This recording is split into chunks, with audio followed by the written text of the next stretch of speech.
Hi guys, I'm doing a new type of training today that's gonna completely change how you train.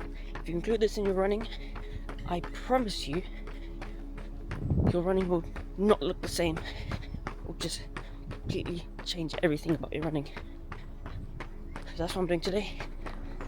Now what I do is a little bit more intensive kind of training than usual today. It's not more about how much time you put into it, it's just more about the repetitions. But I promise, if you include this in your training, you get immense power into your running. The hills that you run up in your races will be so much easier. But this is day 3. Now, right now, I'm just doing a little warm up there, a little 1K warm up there. But obviously, as I always say, you should always be doing your 1K per days. They just get the body moving.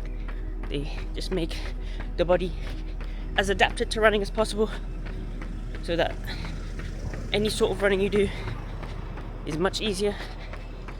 So yeah, finished my 1K warm up there, and I noticed my legs are feeling great. My legs are feeling good, my breathing feels good, even though it's quite a hot day. It is the morning though. But this is what you'll notice is when you start running consistently, running gradually just becomes easier and easier. Every one that you do, you just have to go through the 1 or 2 runs at the beginning, which are a little bit harder than what you're used to. And then at that point, you can get to a consistent basis. You can just keep going and it's really easy. But wow, I feel good and ready for this very intensive run that I'm doing. The issue is I don't know why, but my toe kind of hurts a little bit, but it's my toenail, and because these shoes are kind of tight. But wait a minute, this place might be in construction.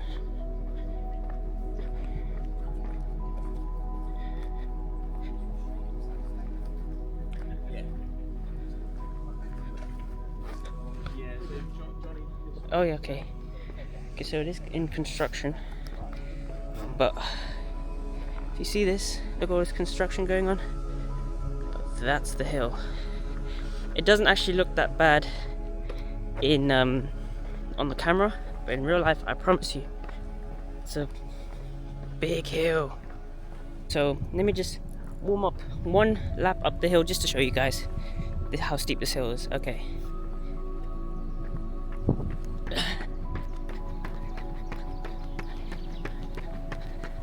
So it goes up here, but then what people don't expect is this left turn over here, which just makes it so much harder.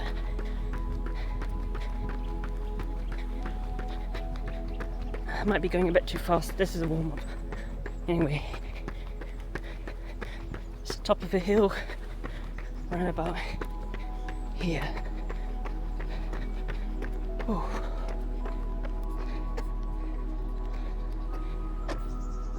Yeah, it's a hard hill. If you haven't realized already, what I'm doing is hill sprints. Now, hill sprints are super hard, but it's important you do them because that power difference when you go on your races is so noticeable. And also, running up hills just becomes much easier, for sure. But okay, and today I'm doing 6 repetitions up this hill, where I run up the hill, sprint up the hill, jog down, and then I rest for around 20 to 30 seconds, and I go again 6 times. I know, it's supposed to be intense. It's the intensiveness that really makes that difference. So yeah, gotta say, it's a lovely day today. The sun is shining, but it's not too hot because the morning. I suggest always running in the morning or the afternoon, where the temperature is as cool as it can be, because we are in summer now. Just doing some stretches.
almost done. Yeah.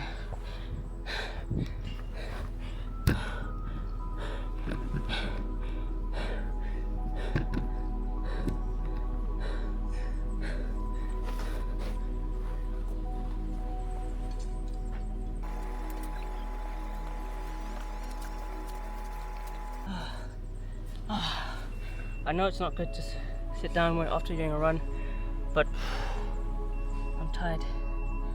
The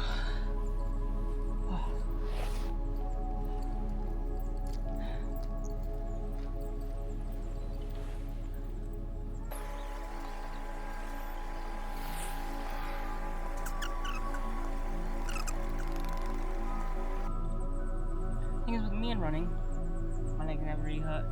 My back really never really hurts. When I try really, really hard, the only thing that hurts is my stomach. I've got big issues with stomach. Everyone has their issues with running, if it's their knees, their legs, their breathing. But for me, it's always my stomach. That's why, for me personally, I don't ever eat before a run. Always the night before or something. Because then if I do, because I have eaten before and before, and just problems just arise. If it's from the front end or the back end, yes, always had issues. I don't feel like either back end, front end issues, but it's just my stomach right now, just pains, man. But this always happens, especially when I do intensive runs. Now, one thing about running is, after doing a training session, you should never really sit down unless you really have to. And I sat down. But anyway, I was really tired, so I really had to sit down.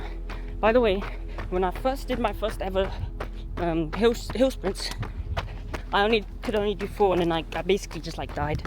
Which when I was running for my running club, I just couldn't do it. But then the next week when we did hill sprints, I was in the front group.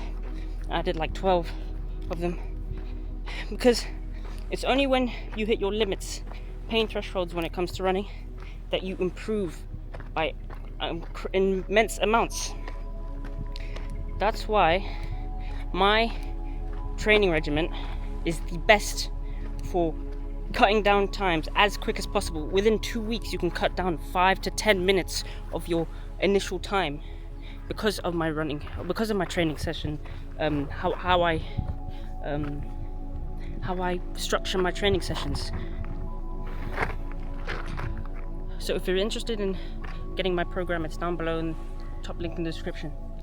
But other than that, not only does my training sessions help you cut times, but because you're cutting times, running becomes so much easier. So I say, do your runs.